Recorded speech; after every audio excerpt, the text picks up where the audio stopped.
साथियों, एथेंस का एक युवक जो स्वभाव से आलसी, प्रमादी, कामचोर, नकारात्मक सोच तथा काल्पनिक जगत में विचरण करने वाला, लोगों के कहने पर यूनान के प्रसिद्ध दार्शनिक सुकरात से मिलने पहुंचा।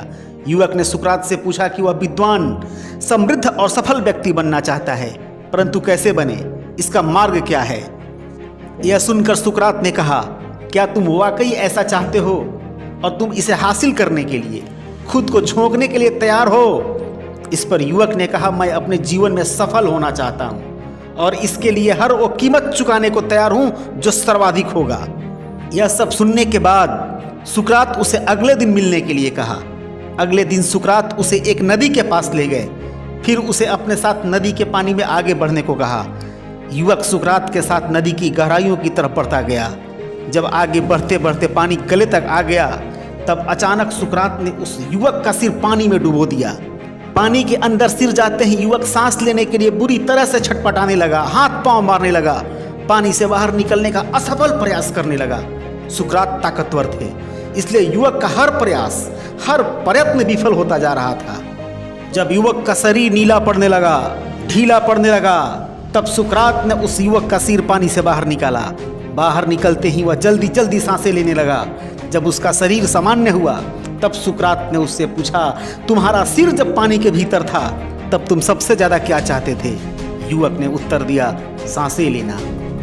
सुकरात ने कहा, बस यही सफलता का रहस्य है। जब तुम्हारे अंदर विद्वान, समृद्ध और सफल व्यक्ति बनने की इच्छा एवं प्रयास इतनी ही तीव्र एवं प्रबल होगी जितनी सांसें लेने के लिए थी, तो दुनिया की कोई भी शक्ति तुम्हें उसे पाने से नहीं रोक पाएगी। साथियों, यही व्यवहारिक शिक्षा और सबक हम सभी के लक्ष्यों और उद्देश्यों की प्राप्ति के लिए भी लागू होता है।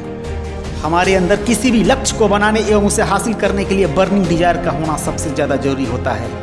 जब हम किसी लक्ष्य को हासिल करने के लिए संकल्पित एवं प्रयत्नशील हो जाते हैं, तब हमारा सबकॉन्शियस माइंड भी सहयोग करना शुरू कर देता है।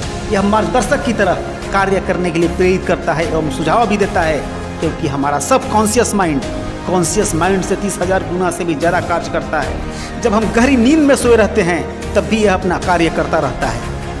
The great summary statement of all religions, philosophies, metaphysics, psychology and success is this: we become what we think about most of the time.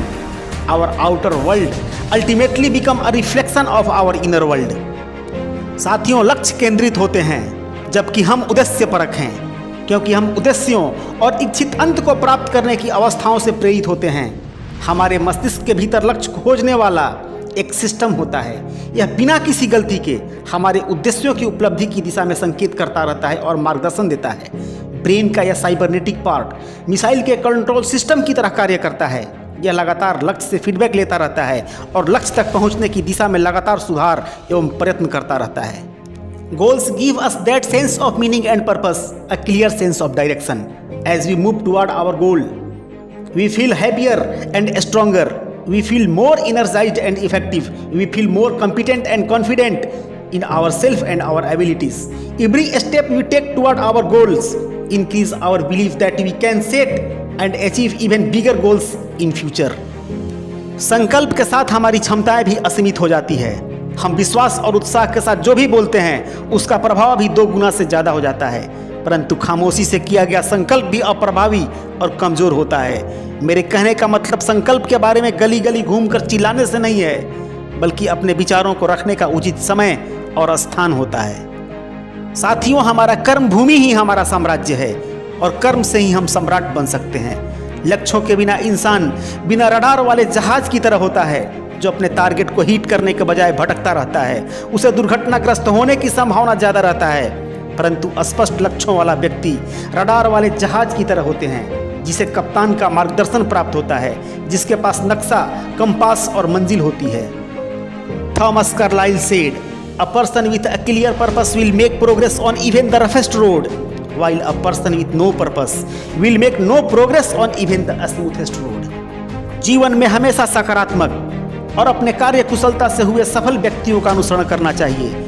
हमें भूल कर भी वैसे लोगों की संगत नहीं करनी चाहिए जो असफल स्वभाव एवं विचारों से नकारात्मक एवं स्वार्थी हो, क्योंकि वही लोग दूसरों के जीवन में भी असफलता एवं दुखों के मूल कारण होते हैं। ऐसे लोगों की संगत से ही हम खुद को कमजोर एवं सामर्थ्यहीन समझने लगते हैं। तथा धीरे धीरे निगेटिविटी हमारे ऊपर भी हावी होने लगती है और हम भी अपने लक्ष्य से भटकने लगते हैं। निगेटिव थिंकिंग और निगेटिव एक्सपीरियंस को दिमाग में बार बार दोहराया जाए तो यह हमें प्रेरणाहीन और हतोत्साहित कर देता है।